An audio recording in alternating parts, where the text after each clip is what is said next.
कर सकते हैं। लेकिन कहाँ से कहाँ तक की बात हो रही है, अच्छा ये बताओ बच्चों, यहाँ से लेकर ये चीज जो होती है ऊपर निकलने वाला, इसको एरिया वेक्टर बोलते हैं। ठीक है, एरिया के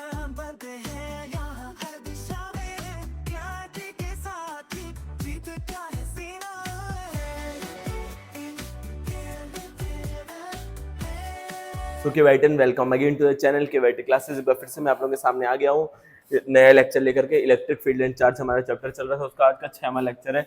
electric field line and flux के बारे में हम लोग पढ़ना चाहते हैं। आई नो लेक्चर 2-3 दिन डिले है क्योंकि ये जो नीट का रिजल्ट आ गया था इसके बारे में थोड़ी सी बातें चल रही थी और उसके बारे में मेरे साथ चल रहा था। अभी मैं मुश्किल से टाइम लेकर के आया आपके लिए इस लेक्चर को लेकर के। तो चलिए बिना किसी देरी के इस लेक्चर को शुरू करके जल्दी से टॉपिक्स को खत्म करते हैं। मुझे किसी हेल्प हो गया। चलो बच्चों स्टार्ट करते हैं आज के इस टॉपिक को। तो आज हमें क्या पढ़ना है, आज हमें देखिए इलेक्ट्रिक फील्ड सर्कुलर रिंग के थ्रू हमने निकाल लिया था, लेकिन सेमी सर्कुलर रिंग के थ्रू हमने नहीं निकाला था। तो वही वाले टॉपिक को कंटिन्यू करके खत्म करते हैं सेमी सर्कुलर रिंग के थ्रू। तो मैं एक सेमी सर्कुलर रिंग बना लेता हूँ ऐसे। ये हो गई बच्चों सेमी सर्कुलर रिंग, ऐसे ऐसे ही तो दिखेगी सेमी सर्कुलर रिंग। सॉरी ये नीचे तो कुछ नहीं रहता है ना, नीचे कुछ नहीं होता है। ऐसे ऐसे ऐसे ये है, ये हमारी semi circular ring. I hope clear है। ये चीज़ आपकी क्या है, सेमी सर्कुलर रिंग है।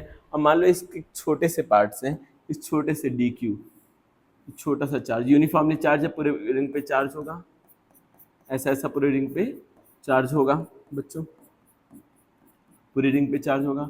अब मैं मान लो इधर से एक छोटा सा डी क्यू चार्ज और इधर से एक डी क्यू चार्ज छोटा सा ले लूँ, उसके थ्रू यहाँ पर इलेक्ट्रिक फील्ड, यहाँ पर इलेक्ट्रिक फील्ड, ऐसे कुछ इलेक्ट्रिक फील्ड आएगी। यहाँ ऐसे लाइन बना देते हैं, यहाँ इस जगह पर कुछ इलेक्ट्रिक फील्ड आएगी D Q electric field, E D Q आएगी कि नहीं आएगी, E D Q electric field आएगी। इस तरफ भी आएगी E D Q, sorry D Q electric field आएगी। इस तरफ भी डी क्यू चार्ज से के थ्रू इलेक्ट्रिक फील्ड आएगी, डी ई। यहाँ इस चार्ज के थ्रू भी इलेक्ट्रिक फील्ड कुछ ना कुछ आई होगी, इस चार्ज के थ्रू भी कुछ ना कुछ इलेक्ट्रिक फील्ड आई होगी। मैं हट जा रहा हूँ, आप लोग देख लीजिए इसको। ठीक है, अब जो टोटल नेट इलेक्ट्रिक फील्ड आ रही होगी वो कुछ इसका साइन कंपोनेंट आ रहा होगा। यहाँ पे मैं दिखाता हूँ आप लोगों को, क्या कलर लेते हैं। यहाँ कुछ जो नेट इलेक्ट्रिक फील्ड आ रहा होगा, यहाँ पे कहीं साइन कंपोनेंट आ रहा होगा इसका। इस जगह पे इसको क्या बोल सकते हैं, जो नेट इलेक्ट्रिक फील्ड है वो किसके बराबर हो जाएगी, डी ई साइन थीटा के बराबर हो जाएगी कि नहीं। बच्चे इस बात से एग्री कर रहे हो या फिर नहीं। डी क्यू चार्ज से इस तरफ इलेक्ट्रिक फील्ड लग रही है, इस तरफ लग रही है, तो टोटल जो इलेक्ट्रिक फील्ड होगी वो क्या हो जाएगी, डी ई साइन थीटा। हम इसको लिख सकते हैं ऐसे डायरेक्ट, इसको डायरेक्ट ऐसे लिख सकते हैं, E net is equal to integration of d E sine theta. चलो अभी इसको इस जगह पे इसके हालात पे छोड़ देते हैं, कुछ चीजें देखते हैं हम, कुछ पुरानी चीजें देखते हैं। मतलब इसी क्वेश्चन से रिलेटेड है, ये नहीं कि मैं टॉपिक चेंज कर रहा हूँ, टॉपिक वही चल रहा है बच्चों। हमने पढ़ा था lambda is equal to D Q upon D X, पढ़ा था ना। डी एक्स मतलब कि वही वाला एरिया जिस एरिया की बात हो रही है। ठीक है, तो इसमें जो एरिया है वो क्या है, ये छोटा सा आर्क है कि नहीं बच्चों, आर्क है ये छोटा सा, इसको डी एक्स बोल सकते हैं, ये वाले आर्क को डी एक्स बोल सकते हैं। तो ये डी एक्स क्या है बच्चों, आर्क है, आर्क। और आर्क क्या होता है, अच्छा ये आपको पता है, ये छोटा सा एंगल मान लेते हैं, ये छोटा सा एंगल है डी थीटा, ये जो बन रहा है इस आर्क के थ्रू, ये छोटा सा एंगल है डी थीटा, इस एंगल को डी थीटा मान लेते हैं। तो डी थीटा मतलब डी थीटा का फॉर्मूला क्या होता है, एंगल का फॉर्मूला क्या होता है, arc upon radius. Arc upon radius तो पता है आपको, आर है उस सेमी सर्कुलर रिंग का, मैंने लिखा कहीं कि नहीं, यहाँ पे लिख देते हैं, ये जो रेडियस है इसका, रेडियस है वो है आर है। चलो अब यहाँ समझना, आर्क अपॉन रेडियस होता है, तो आर्क का फॉर्मूला क्या हो जाता है, डी क्यू इंटू आर हो सकता है ना, आर्क का फॉर्मूला। और यही आर्क क्या है, आर्क को हम डी एक्स भी बोल सकते हैं, डी क्यू इंटू आर, इसका फॉर्मूला है D Q R, D x का फॉर्मूला है। तो हम इसको डी एक्स को, तो ये डी एक्स को इधर पे, तो lambda d x is equal to D q होता है ना। तो अब डी एक्स की जगह हम क्या कर सकते हैं, d theta r, lambda d theta r, यही हो जाएगा डी क्यू। समझ आ रहा होगा बच्चों, समझ में आ रहा है कि नहीं आ रहा होगा समझ में। अब देखो हम यहाँ पे क्या कर सकते हैं बेटा, ये डी ई, हमें इलेक्ट्रिक फील्ड पता है क्या होता है, इसको थीटा को तो यही रहने दो, हम इलेक्ट्रिक फील्ड का फॉर्मूला हमें पता है क्या होता है, के क्यू डी क्यू, मतलब छोटी सी electric field d Q upon r square. यही तो होता है बच्चों, यही तो होता है, अरे बोलो, यही होता है, ये होता है ना। ई की जगह पर मैंने क्या पुट किया, ई की जगह पर मैंने पुट कर दिया डी ई की जगह पर k d Q upon r square put कर दिया। अब हमारा डी क्यू हमने क्या बनाया था, अभी देखो डी क्यू का वैल्यू निकाली थी, क्या आया था, lambda d theta r, lambda d theta r. तो डी क्यू की जगह हम क्या कर सकते हैं, k lambda d theta r upon r square sine theta. अब आर से आर ये कट जाएगा, लैम्डा और के क्या है, लैम्डा के और आर सबके सब कांस्टेंट है, रेडियस कांस्टेंट ही है, लैम्डा कांस्टेंट ही है, चार्ज डेंसिटी की बात हो रही है, और ये आर भी कांस्टेंट है, रेडियस कांस्टेंट ही रहता है, बस डी थीटा और साइन थीटा बचा, साइन थीटा डी थीटा। अब देखो डी थीटा मिल गया, हम अब इसको इंटीग्रेट कर सकते हैं, लेकिन कहाँ से कहाँ तक की बात हो रही है, अच्छा ये बताओ बच्चों, यहाँ से लेकर के ये है 0 डिग्री एंगल, 0 से 180 तक की बात हो रही है, 180 तक की बात हो रही है ना, इतना चीज से एग्री करते हो, 180 तक की बात हो रही है। अच्छा ये नेट इलेक्ट्रिक फील्ड माइनस में होती है कि अपोजिट डायरेक्शन में लगती है, तो 0 से 180 तक की बात हो रही है। अगर मैं ये क्या करूँ, 0 से 90 तक का निकाल दूँ, उसको 2 से मल्टीप्लाई कर दूँ, जितना इलेक्ट्रिक फील्ड इधर वाले पार्ट के थ्रू लग रही होगी उतनी ही इलेक्ट्रिक फील्ड इधर वाले पार्ट के थ्रू भी लग रही होगी। तो मैं क्या करूँ, 0 से 90 तक लिमिट लगाता हूँ, नेक्स्ट पेज में के लैम्डा, यहाँ पे था k lambda r net electric field e net, e net का जो फॉर्मूला था यहाँ था, कहाँ से कहाँ तक, मैं अगर 0 से 90 तक की बात कर लूँ तो भी काम चल जाएगा, साइन थीटा डी थीटा, अरे बोलो काम चल जाएगा कि नहीं चल जाएगा, और उसको 2 से मल्टीप्लाई भी तो करिए सर, हाँ उसका दुगना कर दूंगा, इलेक्ट्रिक फील्ड निकालूंगा 90 तक की, उसकी दुगना कर दूंगा, आंसर आ जाएगा। अब यहाँ पे ई नेट माइनस में होता है आपको पता है, तो ई नेट अब इंटीग्रेट करने की बारी आ गई है, के लैम्डा अपॉन आर, इसको जब इंटीग्रेट करेंगे साइन का क्या होता है, कॉस थीटा होता है, और लिमिट 0 से 90।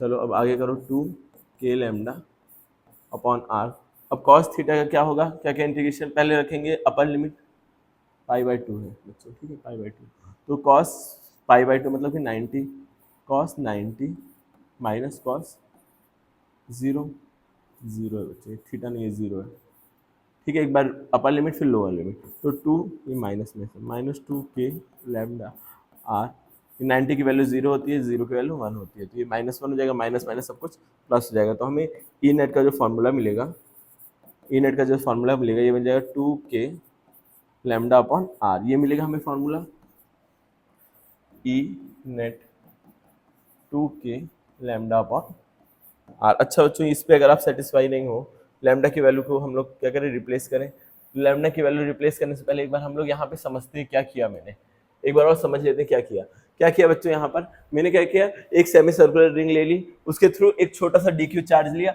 उसके थ्रू इसी पॉइंट पे इलेक्ट्रिक फील्ड निकालने की कोशिश की, तो इसके थ्रू यहाँ पे कहीं इलेक्ट्रिक फील्ड आ रही होगी, और इसके थ्रू यहाँ पे कहीं आ रही होगी, इसके जस्ट अपोजिट में, और दोनों का जो कंपोनेंट मिल के आ रहा होगा वो साइन थीटा आ रहा होगा, डी साइन थीटा आ रहा होगा, तो मैंने ई नेट को लिख दिया डी साइन थीटा के बराबर, फिर इसको इंटीग्रेट कर दिया, जब इंटीग्रेट किया तो हमें डी की वैल्यू पता थी, क्या होता है डी के क्यू अपॉन आर स्क्वायर होता है, तो के क्यू अपॉन आर स्क्वायर लिखा।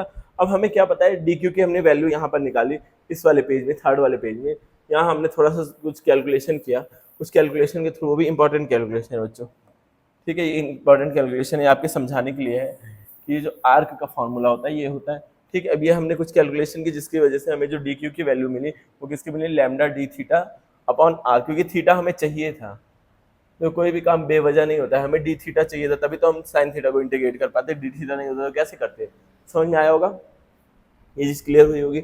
अब देखो यहाँ पे जब डी थीटा था, अब ये चीज़ हुई, फिर हमें लिमिट की बारी आई कि लिमिट कहाँ से कहाँ रखे, या तो 0 से 180 रख दे, या फिर 2 से मल्टीप्लाई करके 0 से 90 रखे, उसके बाद 2 से मल्टीप्लाई कर दे, तो मैंने क्या किया, ये वाला ऑप्शन सुना, 0 से 90 रखा, और 2 से, क्योंकि इतने आधे के हमें इलेक्ट्रिक फील्ड मिल जाएगी, बच्चों देखो ध्यान से देखो, इस आधे के मुझे इलेक्ट्रिक फील्ड मिल जाएगी, उसको 2 से मल्टीप्लाई करूंगा, क्योंकि दोनों के दोनों सिमेट्रिक है, सिमेट्रिक है, आधे के थ्रू इलेक्ट्रिक फील्ड मिल गई तो पूरे के थ्रू मिल जाएगी।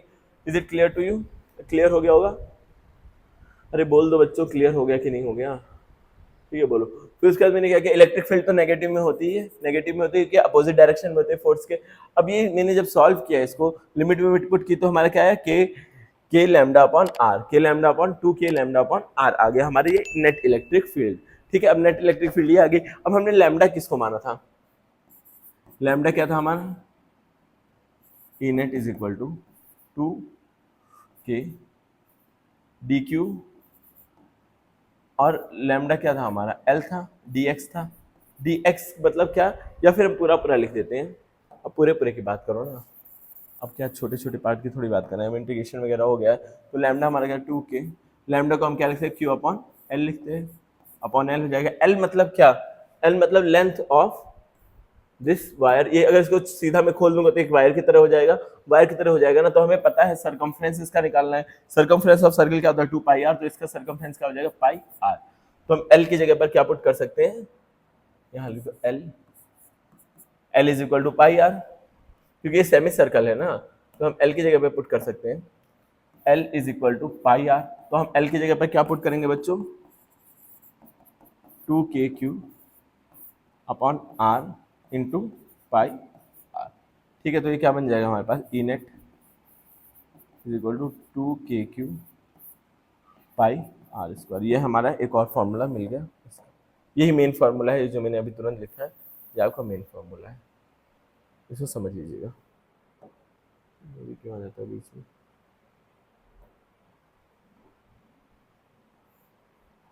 ठीक है, ये फॉर्मूला आप लोग नोट कर लीजिए जल्दी से, जल्दी से डेरिवेशन को जल्दी जल्दी आप लोग नोट करिए।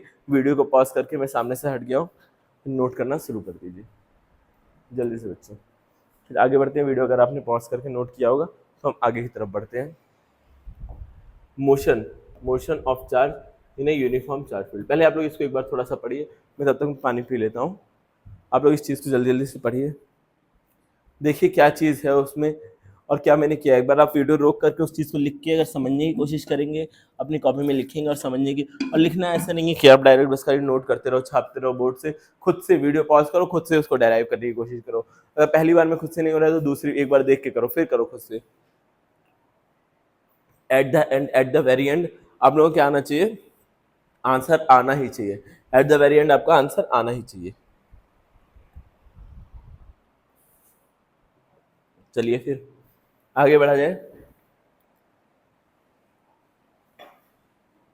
चलो बच्चों आगे बढ़ते हैं, आओ आगे का सफर तय करते हैं। Motion of A particle in uniform electric field, motion of A particle in uniform electric field. Class 11th में, क्लास 11th की मैं बात करना चाहूँगा। आपने प्रोजेक्टाइल मोशन पढ़ा होगा, प्रोजेक्टाइल मोशन पढ़ा होगा, अगर नहीं पढ़ा है तो देखो, एक पत्थर को जब मैं फेंकता हूँ ऐसे, जब मैं फेंकता हूँ तो क्या होता है, ऊपर जा करके नीचे गिरता है, यही वाला मोशन होता है प्रोजेक्टाइल। तो किसी भी यूनिफॉर्म इलेक्ट्रिक फील्ड में जो चार्ज होता है वो भी कुछ प्रोजेक्टाइल मोशन की तरह ही वर्क करता है। जैसे मैं एक यूनिफॉर्म इलेक्ट्रिक फील्ड बनाऊंगा, एक यूनिफॉर्म इलेक्ट्रिक फील्ड बनाता हूँ, मान लो ये एक यूनिफॉर्म इलेक्ट्रिक फील्ड है,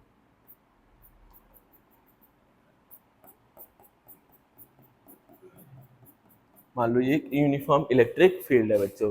यूनिफॉर्म इलेक्ट्रिक फील्ड सबको दिख रही है, ये एक यूनिफॉर्म इलेक्ट्रिक फील्ड है, समझना समझना। ठीक है, अगर मैं कोई नेगेटिव चार्ज ला रहा हूँ, चलो वैसे बुक्स वगैरह में क्या दिया होता है, नीचे वाला नेगेटिव होता है, ऊपर वाला पॉजिटिव होता है। चलो कर लेते हैं, नीचे कोई नेगेटिव है, अभी कंफ्यूज जाओगे नहीं तो। अब मैं किसी एक चार्ज पार्टिकल को, मान लो एक पॉजिटिव चार्ज पार्टिकल को, पॉजिटिव टेस्ट चार्ज को इस फील्ड में भेजता हूँ।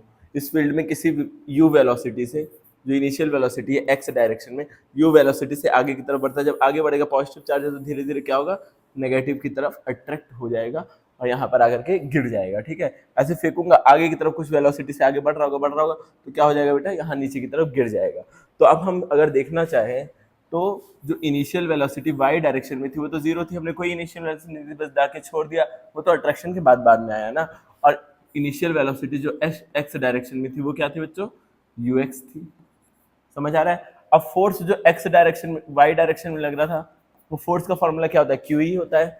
तो फोर्स जो लग रहा था वो क्या था, क्यू ई था।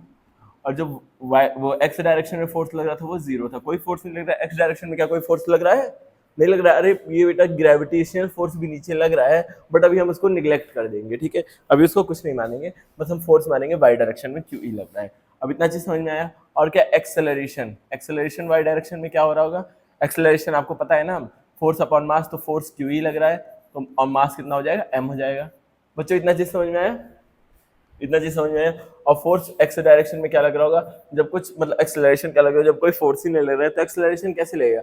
बच्चों इतनी चीजें समझ में आई, इतनी चीजें समझ में आई क्या, एक बार इसको नोट कर दीजिए, नोट कर लीजिए। अब हमें कोई पूछे कि वाई डायरेक्शन में कितना डिस्टेंस तय करेगा हमारा चार्ज, तो हम निकालेंगे वाई इज इक्वल टू, मतलब ये मैक्सिमम डिस्टेंस कितना चल रहा है वाई डायरेक्शन में, मतलब ऊपर से नीचे कितना आ रहा है। तो अब हमने एक इक्वेशन पढ़ी थी मोशन की, s is equal to u t plus half a t square, पढ़ा था कि नहीं बच्चों, पढ़ा था तो हाँ बोलो जल्दी से, पढ़ा था ना, तो पढ़ा था हमने। तो क्या कर सकते हैं, यू मतलब ये वाई डायरेक्शन की बात हो रही है तो वाई सब कुछ रहेगा, सब कुछ वाई रहेगा। तो हमें पता है इनिशियल जो वेलोसिटी थी वो जीरो थी, तो ये वाला टर्म जीरो हो जाएगा। हाफ ए की जगह पर क्या था बच्चों, एक्सेलरेशन कितना था, क्यू ई अपॉन एम, और एस की जगह पे यहाँ लिख देते हैं वाई, क्योंकि वाई डायरेक्शन में कितना मूव किया है वो निकालना है ना, तो ये हो जाएगा वाई। और टी स्क्वायर, अगर हम टी स्क्वायर को हटाना चाहते हैं बच्चों, किसी वजह से अगर हम टी स्क्वायर को हटाना चाहते हैं, तो एक्स डायरेक्शन में जितना देर चला होगा, मान लो एक्स डायरेक्शन में एक्स डिस्टेंस तय किया है, जितना डिस्टेंस चला होगा उतना उतना ही देर तो वाई डायरेक्शन में मोशन किया है। जो टाइम यू वाला है, जो एक्स डायरेक्शन में जितना देर चला है, मान लो ये इतना एक्स डायरेक्शन में जितना भी डिस्टेंस चला है, जितना देर एक्स डायरेक्शन में चला है उतना ही देर तो वाई डायरेक्शन में चला होगा। हम अगर टाइम निकालें, स्पीड का फॉर्मूला होता है डिस्टेंस अपॉन टाइम, और टाइम का फॉर्मूला क्या होता है, distance upon speed, distance upon speed, ठीक है। तो इतनी चीज बताओगे डिस्टेंस अपॉन स्पीड, तो डिस्टेंस कितना चला है, अगर टी निकालें, अगर हम टी एक्स निकालें, मान लो एक्स डायरेक्शन का टाइम निकाल रहे हैं, तो क्या हो जाएगा, जितना चला होगा, डिस्टेंस कितना चला है, एक्स चला है, और टाइम कितना, मतलब और वेलोसिटी क्या थी, यू थी, यू थी वेलोसिटी ना, यू मैंने यहाँ लिखा है इनिशियल वेलोसिटी यू थी। तो हम इसको क्या कर सकते हैं, टाइम को रिप्लेस कर सकते हैं यहाँ से, तो हमें एक फॉर्मूला मिल जाएगा, y is equal to half into q e m into t square, मतलब कि x square upon u square, या इसको अगर साफ साफ लिखें तो y is equal to half into q e m u square x square. ये हमें मिल गया एक फॉर्मूला, y डायरेक्शन में कितना दूर तक हमारा कोई चार्ज जाएगा, y डायरेक्शन में कितने दूर तक कोई चार्ज जाएगा, उसका एक फॉर्मूला हमें मिल गया। मुझे ब्लॉक चाहिए बच्चों, तो ये फॉर्मूला हमें मिल गया, ठीक है। तो इस चीज़ को जल्दी से नोट कर लीजिए, इस पर भी क्वेश्चन हम सॉल्व करेंगे। हमारा क्वेश्चन सॉल्व किए बिना सेशन खत्म कहाँ होता है। इस फॉर्मूले को जल्दी जल्दी नोट कर लीजिए, इस फॉर्मूले को जल्दी से नोट करिए। आई होप नोट हो गया होगा। एक बार और मैं इसको एक्सप्लेन करना चाहूँगा, क्योंकि बच्चों की जल्दी समझ में नहीं आता है। देखो क्या है, कोई इलेक्ट्रॉन है उसको मैं छोड़ दिया इलेक्ट्रिक फील्ड में, तो क्या होगा, आगे की तरफ जाएगा। ऐसे मैंने फेंक के मारा तो कुछ दूर आगे तो जाएगा ही जाएगा ना। जैसे मैं अभी आपको एग्जांपल दिखाता हूँ, पेन देना है, पेन देना है, अगर आपको दिख रहा होगा तो मैं क्या कर रहा हूँ, इसको फेंक रहा हूँ। देखो जब इसको फेंक रहा हूँ तो नीचे की तरफ ग्रेविटी इसको खींच रही है, जिस तरह चार्ज को, ये पॉजिटिव चार्ज को नेगेटिव चार्ज खींचता है, वैसे इसको ग्रेविटी खींच रही है। लेकिन कुछ दूर आगे जाके गिरा, आपको नहीं दिखा होगा अनफॉर्चुनेटली, अपने घर पे ट्राई करना। तो क्या है, आगे कोई फोर्स इसको खींच नहीं रहा है, बट मैंने अपने एक फोर्स से, एक यू वेलोसिटी से आगे की तरफ फेंका है, तो उसकी वजह से ये आगे जा रहा है कुछ दूर। लेकिन जब ग्रेविटेशनल फोर्स इसको नीचे खींचा है तो नीचे गिर जा रहा है ग्रेविटेशनल पुल की वजह से। वैसे ही ये चार्ज आगे तो जा रहा है, मैंने फेंका है ना चार्ज, तो ऐसे पकड़ा, फेंका इलेक्ट्रिक फील्ड के अंदर, तो आगे तो जा रहा है, लेकिन कुछ दूर जाने के बाद ये इसके वो अट्रैक्शन फोर्स की वजह से, इलेक्ट्रोस्टैटिक फोर्स की वजह से नीचे की तरफ आ जा रहा है। तो मुझे बताना है ये मैक्सिमम वाई, मतलब ये कितना डिस्टेंस वाई एक्सेस के थ्रू कितना डिस्टेंस कवर किया, मतलब ये कितना डिस्टेंस से चला है चार्ज, बस इतना समझ लो कितना डिस्टेंस से चार्ज चला है, वही हमें निकालना है। लाइट बंद हो गई,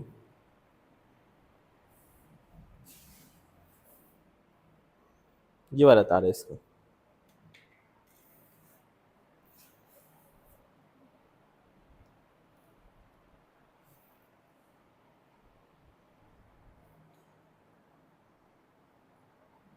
ये सब नौटंकी चलती ही रहती है जब तक एक प्रॉपर। चलो बच्चों होगी लाइट ऑन। तो यही बस कर ले निकालना है। तो हमें क्या फॉर्मूला मिला इसके थ्रू, हमने पढ़ रखा था फॉर्मूला बचपन में ही, s is equal to u t plus half a t square.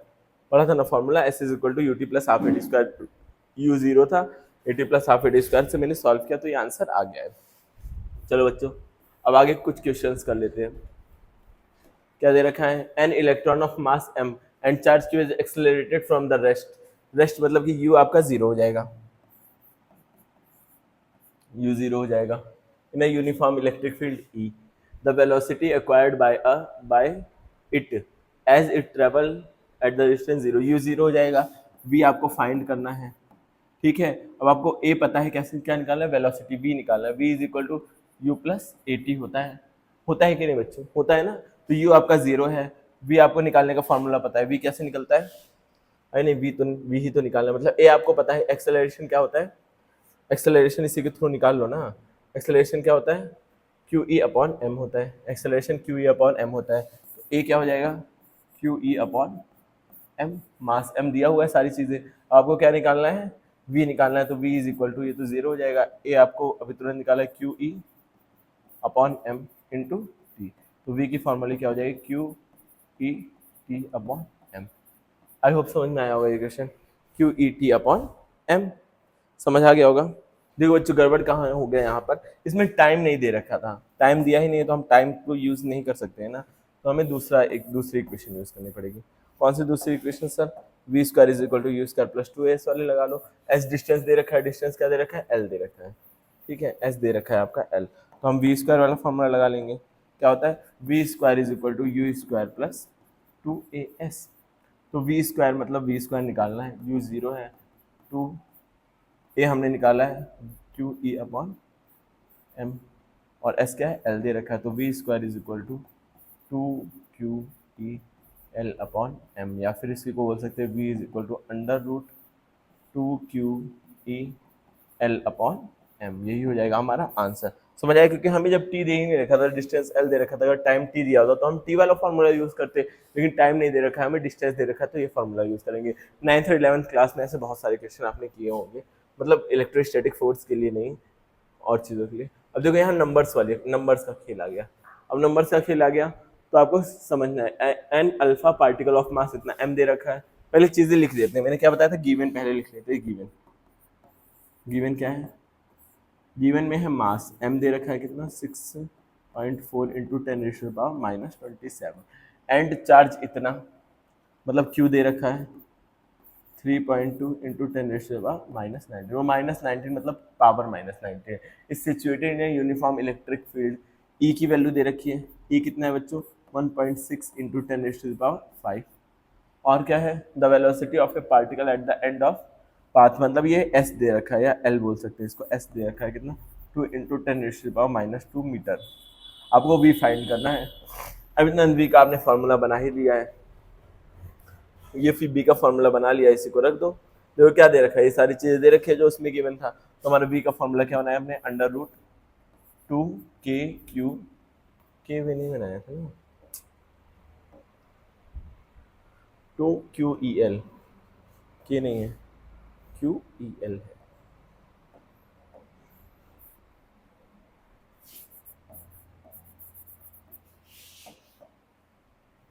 Q e l upon m, अब यहीं पे वैल्यू रख देते हैं, टू इंटू क्यू कितना दे रखा है, क्यू दिया हुआ है 3.2 इंटू टेन माइनस 19, ई कितना है, ई 1.6 है क्या, ई दे रखा है 1.6 into ten five, 1.6 into ten power 5, और एल दे रखा है length 2 into ten power minus 2, इसको अच्छे से नेक्स्ट पेज पे सॉल्व करते हैं,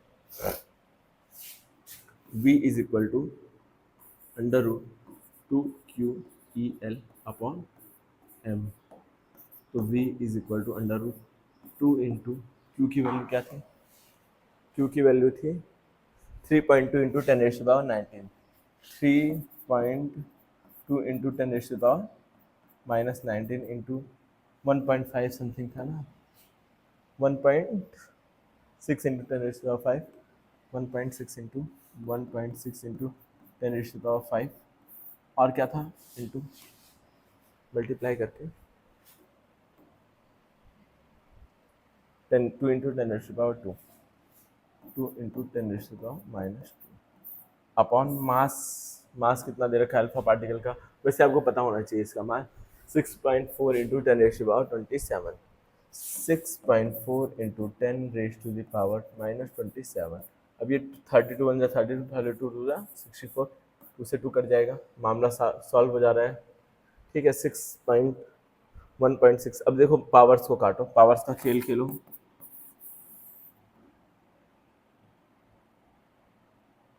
ठीक है, और कहीं 2 नहीं है ना, ठीक है। अब यहाँ देखो 19 है, 10⁻19, और 19 और 2 कितना होता है, 19 प्लस 2 21, 21 में से 5 जाएगा कितना बचेगा, 21 में से 5 जाएगा कितना बचेगा, 16, -16 हो जाएगा, -16 और प्लस 27, 27 में से 16 माइनस करो बचेगा 1, और यहाँ पे क्या हो जाएगा, यहाँ पे 1 बचेगा, मतलब 10⁻11 बचेगा। 1.6 इंटू 2 इंटू 10⁻11, ऐसे समथिंग आंसर आएगा। इसको थोड़ा सा और सॉल्व करिएगा, आपको पता चल जाएगा क्या आंसर आया है। ठीक है, इसको एक बार कैलकुलेशन कर लीजिए, कैलकुलेशन मुझे लग रहा है कि थोड़ा गड़बड़ है, बट आप लोग कैलकुलेट करिएगा एक बार पॉज करके वीडियो को कैलकुलेट करिए और इसको करेक्ट करिए, क्या इसका करेक्ट आंसर है। जल्दी से बच्चों इसको कैलकुलेट करिए, जल्दी जल्दी बिना देरी किए कैलकुलेट करिए। मोस्ट प्रॉब्ली सही भी हो आंसर, ऐसा कोई ज़रूरी नहीं, तो इसको कैलकुलेट कर लीजिए जल्दी से, इसको जल्दी जल्दी कैलकुलेट कर लीजिए। चलिए थोड़ा आगे बढ़ा जाए। तो बच्चे इसको थोड़ा सॉल्व करिएगा, आंसर निकालिएगा, हम लोग नेक्स्ट वीडियो में इसका आंसर देखेंगे। और नहीं अगर आएगा आपको तो समझ लीजिएगा, कर लीजिएगा, थोड़ा एडजस्ट करिएगा। अब देखो क्या दे रखा है, ए charge particle of mass m and charge q is released from the rest. अब देखो यहाँ पे क्या दिया हुआ है, काइनेटिक एनर्जी फाइंड करनी है और टाइम t दे रखा है। काइनेटिक एनर्जी का फॉर्मूला क्या होता है, हाफ mv²। तो हम v पहले फाइंड कर लेंगे। v कैसे फाइंड करेंगे, v इज इक्वल, वो क्या होता है formula, v is equal to u plus a t. v आपको निकालना है, u आपका 0 है, a आपको पता है क्या होता है, QE अपॉन m होता है, और t दिया हुआ है, तो v इज इक्वल टू क्या हो जाएगा, ये भी हो जाएगा, तो हाफ mv²। अब फॉर्मूला क्या होता है काइनेटिक एनर्जी का फॉर्मूला हाफ मास, तुम m है ही मास, v² मतलब कि इस पूरे का स्क्वायर, मतलब QE t अपॉन m का होल स्क्वायर। इसको एक लाइन और लिख सकते हैं, हाफ, सॉरी वॉइस में थोड़ा सा डिस्टर्बेंस आया होगा आप लोगों के, थोड़ा सा डिस्टर्बेंस आया होगा क्योंकि नॉइस कैंसिलेशन ऑन नहीं था, बट अब क्लियर वॉइस आएगी आपको। अब स्क्वायर पूरे का स्क्वायर है बच्चों, पूरे का स्क्वायर है मेरे प्यारे बच्चों, होल स्क्वायर है, तो यहाँ होल स्क्वायर कर दो, तो हाफ m, अब इसका q² हो जाएगा, e² हो जाएगा और t² हो जाएगा, और नीचे m का स्क्वायर हो जाएगा, तो ये m² से एक m कट जाएगा, तो हमारा फॉर्मूला फाइनल क्या आ जाएगा, हाफ QE का होल स्क्वायर अपॉन m। ये हमारा हो जाएगा आंसर। बच्चों समझ में आया होगा। अब इसी पे नंबर्स होंगे तो नंबर्स लिख लीजिएगा, अदरवाइज नंबर नहीं होंगे तो मत लिखिएगा। ये हमारा आंसर आ गया इस वाले क्वेश्चन का भी। तो ये हमारा एक टॉपिक तो खत्म हो गया, मतलब हमारा एक टॉपिक तो खत्म हो गया मोशन वाला, और इस पे बेस्ड हमने 2-3-4 क्वेश्चन भी कर लिए, जो कि मोर देन इनफ होता है। 4 क्वेश्चन 3 क्वेश्चन कर लिया हमने, जनरल फार्मूला बना दिया, ये इनफ है हमारे लिए। अब हम पढ़ेंगे इलेक्ट्रिक फ्लक्स क्या होता है। इलेक्ट्रिक फ्लक्स क्या होता है, उससे पहले चलो कि आप लोगों को एग्जांपल देता हूँ, एक चीज देते हैं। अच्छा, आप लोगों को ये सब पढ़ाने से पहले एक बार एरिया वेक्टर बताना था मुझे। एरिया वेक्टर बच्चों क्या होता है, जैसे ये बॉक्स है, ये बॉक्स लेके आपके सामने आ रहा हूँ, जैसे कि ये बॉक्स है, इसका ये पूरा एरिया है। अब एरिया के जो परपेंडिकुलर होता है, ये चीज जो होती है ऊपर निकलने वाला, इसको एरिया वेक्टर बोलते हैं। ठीक है, एरिया के परपेंडिकुलर जो लाइन है इसी को बोलते हैं एरिया वेक्टर। ये चीज समझ में आया होगा। अब आप यहाँ ध्यान देना, अब बच्चों यहाँ पर ध्यान देना, मान लो आप लोग एक फाउंटेन में गए हो, एक झरने में गए हो, झरना बह रहा है ऊपर से नीचे, ऐसे बह रहा है, ऐसे बह रहा है झरना। अब आपने क्या नीचे बाल्टी लेके खड़े हो, तो आपकी बाल्टी में पानी बहेगा, पानी जाएगा कि नहीं जाएगा, जाएगा बच्चों, हाँ सर बिल्कुल जाएगा। अब अगर क्या करो, आप बाल्टी को थोड़ा सा टिल्ट कर दो, बाल्टी को थोड़ा टेढ़ा कर दो, टेढ़ा क्यों नहीं हो रही है बाल्टी को थोड़ा टेढ़ा कर दो। अब क्या पानी कम हो जाएगा, अब पानी कम जाएगा, अब इसके अंदर पानी पहले के मुकाबले तो कम जाएगा ना, पहले के मुकाबले कम जाएगा, और टिल्ट कर दो, ऐसे पूरा कर दो, तो क्या पानी एकदम जाएगा इसके अंदर, कहेगा सर नहीं जाएगा, कोई बेवकूफ़ी को जो ऐसे करेगा तो इसमें पानी नहीं जाएगा एकदम अंदर। तो ऐसे ही में फ्लक्स होता है क्या चीज़ है बच्चों, फ्लक्स होता है कि किसी एरिया वेक्टर से किसी भी एक सरफेस एरिया से कितनी इलेक्ट्रिक फील्ड जा रही है, किसी एरिया से कितनी इलेक्ट्रिक फील्ड जा रही है, जिसको हम लोग क्या बोलते हैं, पाई से डिनोट करते हैं, जिसका फॉर्मूला होता है ई डॉट एस। अब देखो किसी एरिया से कितना जा रहा है वो किस चीज पर डिपेंड करेगा कि एरिया का एंगल क्या है इलेक्ट्रिक फील्ड के साथ। जैसे बाल्टी का एंगल क्या था इस झरने के साथ, कि कितना पानी इसमें जाएगा वो किस पे डिपेंड करेगा कि बाल्टी का एंगल क्या था। अगर सीधी सीधे रख दोगे तो मैक्सिमम पानी इसमें चला जाएगा, ये तो एंगल पे डिपेंड करेगा ना। तो ये जो डॉट है इसका मतलब हो जाता है, डॉट प्रोडक्ट मतलब होता है कॉस थीटा, तो ई एस कॉस थीटा भी हम इसे बोल सकते हैं। और ये थीटा क्या है, angle between area vector and electric field, area और इलेक्ट्रिक फील्ड के बीच में जो एंगल बन रहा है। अगर सीधे सीधे रखोगे तो आराम से जाएगा। मैंने बताया ना बच्चों, एक बार और समझो। अगर मैं मान लो ये है कोई सरफेस है, इससे इलेक्ट्रिक फील्ड आ रही है, इलेक्ट्रिक फील्ड आ रही है जा रही है, तो मैक्सिमम इलेक्ट्रिक फील्ड ऐसे जाएगी ना। अब मैं इसका एरिया मतलब वो क्या करूँ, एंगल चेंज करूँ थोड़ा सा, इसको क्लोन करके अभी इसको इसी पे रखते हैं, मैं एंगल थोड़ा चेंज कर दूं, इसका एंगल थोड़ा चेंज कर दूं। अब क्या इलेक्ट्रिक फील्ड कम जाएगी, इसमें कम जाएगी ना बच्चों, कम जाएगी। ठीक है, तो कम जाएगी तो यही थीटा पे भी डिपेंड करता है। एक तो इन दोनों का प्रोडक्ट, फिर उसके बाद कॉस थीटा, मतलब कितना एंगल बन रहा है, तो इसको डॉट प्रोडक्ट बोलेंगे। क्लियर है बच्चों? आई होप क्लियर हो गया होगा ये चीज, समझ में आया कि नहीं आया? तो इलेक्ट्रिक फील्ड की जो डिफिनेशन है, we can define electric field as the measurement of distribution of electric field on the rate of flow of electron electric field through a given area. किसी गिवन एरिया से कितना electric field होके गुजर रही है उसी को हम इलेक्ट्रिक फ्लक्स बोल सकते हैं। किसी भी एक गिवन एरिया से कितनी इलेक्ट्रिक फील्ड जा रही है बच्चों, उसको क्या बोल सकते हैं हम, इलेक्ट्रिक फ्लक्स बोल सकते हैं। काउंट करोगे कितनी इलेक्ट्रिक फील्ड जा रही है उसी को इलेक्ट्रिक फ्लक्स बोल सकते हैं। अब इलेक्ट्रिक फ्लक्स देखो, एक शॉर्ट डिफिनेशन है, the number of electric field crossing the given area. किसी भी गिवन एरिया से कितनी इलेक्ट्रिक फील्ड होके जा रही है उसी को इलेक्ट्रिक फ्लक्स बोलते हैं। और कितनी इलेक्ट्रिक फील्ड जाएगी वो किस पे डिपेंड करेगा, एंगल कितना है दोनों के बीच में, इलेक्ट्रिक फ्लक्स और एरिया के बीच में एंगल कितना है वो उस पर डिपेंड करेगा। बच्चों ये चीज क्लियर हो गई होगी, ये चीज क्लियर हो गई होगी। ठीक है, और इसका फॉर्मूला क्या है, इसे फाई से डिनोट करते हैं। एक ग्रीक सिंबल है, एक ग्रीक मतलब अल्फाबेट है, फाई से डिनोट करते हैं। फाई का फॉर्मूला क्या होता है, E dot delta A, delta A या डेल्टा एस कुछ भी बोलो, एरिया ही होता है ये, एरिया वेक्टर। क्लियर है ये चीज? लेकिन जो इलेक्ट्रिक फ्लक्स है वो क्या है हमारा, वेक्टर है, स्केलर। इस पे दिमाग लगा के आप लोग मुझे बताओगे। अब इसकी यूनिट क्या होती है बच्चों, सर इसकी यूनिट क्या होती है ये बता दीजिए आप बच्चों। यूनिट इसकी होती है इलेक्ट्रिक फ्लक्स की, जैसे हमें पता है जो इलेक्ट्रिक फील्ड की यूनिट होती है वो न्यूटन बताओ बच्चों, न्यूटन पर कूलम होती है, न्यूटन पर कूलम होती है इलेक्ट्रिक फील्ड की यूनिट। और एरिया की यूनिट होती है मीटर स्क्वायर। तो हम क्या लिख सकते हैं, न्यूटन मीटर स्क्वायर पर कूलम बोल सकते हैं ना। तो ये होती है इलेक्ट्रिक फ्लक्स की हमारी यूनिट, न्यूटन मीटर स्क्वायर पर कूलम। इसका डायमेंशन यहाँ पे वैसे लिखा हुआ है लेकिन आपको समझ में कम आएगा, तो आप डायमेंशन एक बार बना दीजिएगा, बना करके मुझे भेजिएगा, मतलब कमेंट सेक्शन में लिख दीजिएगा डायमेंशन टूटी फूटी भाषा में, और लोगों के भी समझ में आ जाएगा और मैं भी समझ आऊँगा कि आपके पास कितना आपका 11th क्लास का कॉन्सेप्ट क्लियर है। ये चीज़ क्लियर हो गई तो एक बार जल्दी से थम्स अप कर दीजिए। इलेक्ट्रिक फ्लक्स हमारा यहाँ पर टॉपिक आपको समझ में आया होगा। मैंने क्या बोला बस खाली, किसी भी गिवन एरिया से कितनी इलेक्ट्रिक फील्ड होकर पास हो रही है उसी को क्या बोलेंगे, इलेक्ट्रिक फ्लक्स बोलेंगे। अब इलेक्ट्रिक फ्लक्स पे कुछ क्वेश्चन सॉल्व कर लेते हैं। वो जो बहुत ही सिंपल टॉपिक था। अब इलेक्ट्रिक फ्लक्स के बारे में बहुत ज्यादा जानना है तो हमें अभी एक लॉ पढ़ेंगे हम लोग, जो कौन सा लॉ था, चलो अभी आएगा तब बता देंगे। पहले यहाँ एक क्वेश्चन सॉल्व करते हैं, ज्यादा बातें नहीं, पहले क्वेश्चन। अब एक सर्कुलर डिस्क है, वो आर रेडियस की है, वो एक पेपर के सामने खड़ी रखी हुई है। ठीक है, अब ये वाला क्वेश्चन देखो, ये वाला क्वेश्चन जो है मैं आप लोगों को होमवर्क देना चाहूंगा। इसमें कुछ करना नहीं है, बस आपको बताना है, एक वर्ड का आंसर है। तो ये होमवर्क में करके लाओगे और मैं एक क्वेश्चन आपको करा देता हूँ। एक क्या, मुझे 2 क्वेश्चन कराने थे बट यहाँ एक ही क्यों है, चलो एक मैं अभी दे दूंगा अपने मन से। तो क्या दे रखा है, a region the intensity of electric field, मतलब ई की वैल्यू दे रखी है, कितना बच्चों, कितना दे रखी है, कितना,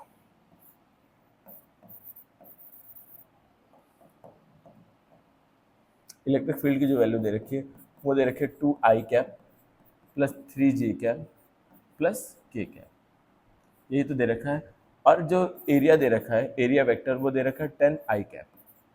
ठीक है, ये चीज दे रखी है। अब आपको पूछा है इलेक्ट्रिक फ्लक्स, इलेक्ट्रिक फ्लक्स का फॉर्मूला क्या होता है, ई डॉट एस। अब डॉट प्रोडक्ट कैसे करते हैं वो तो सब पढ़ा है होगा ना आप लोगों ने 11th क्लास में। तो क्या करते हैं, आई कैप का आई कैप के साथ करते हैं, इसके साथ जे के नहीं है तो क्या लिख सकते हो, 0j cap plus 0k cap लिख सकते हैं ना। कुछ नहीं है तो जे 0 लिख देंगे। अब 2 का 10 में करेंगे 20i कैप हो जाएगा, प्लस 0 का 3 से करेंगे 0k कैप प्लस 0 मतलब j कैप प्लस 0 के कैप। समझ में आया होगा ये चीज़। अब इसका मैग्नीट्यूड निकालना पता ही है, अंडर रूट में स्क्वायर सबका कर देते हैं, बस एक ही चीज़ है तो डायरेक्ट हम क्या लिख देते हैं 20 न्यूटन मीटर स्क्वायर पर कूलम, यही हो जाएगा इसका इलेक्ट्रिक फ्लक्स। आपको समझ में आया होगा, मतलब 1 मीटर स्क्वायर से इतना इलेक्ट्रिक फील्ड निकल के जाएगी। आप लोगों को समझ में आया होगा। एक बार क्वेश्चन को अच्छे से देख लीजिए, क्वेश्चन को अच्छे से देख लीजिए और कमेंट में बताइए समझ में आया कि नहीं आया। क्वेश्चन बढ़िया समझ में आ गया होगा। तो देखो अब इसमें थोड़ा सा आगे बढ़े। देखिए एक क्वेश्चन में आप लोगों को और इसका होमवर्क देना चाहता हूँ, तो मैं उस क्वेश्चन को खोज लेता हूँ अपने नोट्स में, शायद मेरे नोट्स वगैरह में वो क्वेश्चन हो, खोज लेता हूँ। ठीक है, यहाँ पे मैं अगर लिखने की कोशिश करूँगा तो लिखने में बड़ा टाइम वेस्ट होगा, तो एक काम करते हैं कि स्क्रीन पे आपके लिखा आ जाएगा, एडिटिंग के टाइम स्क्रीन पे डाल दूंगा तो आप लोगों को पता चल जाएगा। तो आई होप ये वीडियो आप लोगों को पसंद आएगी। अगर वीडियो पसंद आएगी तो वीडियो को लाइक कर दीजिए और चैनल को सब्सक्राइब कर दीजिए। कल हम लोग गॉस लॉ पढ़ेंगे, ठीक है, नेक्स्ट वीडियो में गॉस लॉ के बारे में पढ़ेंगे। अगर आपको वीडियो पसंद आ रही है, सीरीज अच्छी लग रही है तो कमेंट करके जरूर बताइए और अपना नाम कमेंट में लिखिए। मैं भी जानना चाहता हूँ कौन कौन इस सीरीज से पढ़ रहा है, किसको इस सीरीज से फायदा हो रहा है, हर एक स्टूडेंट का मैं नाम जानना चाहता हूँ। तो चलिए मिलते हैं फिर किसी वीडियो में।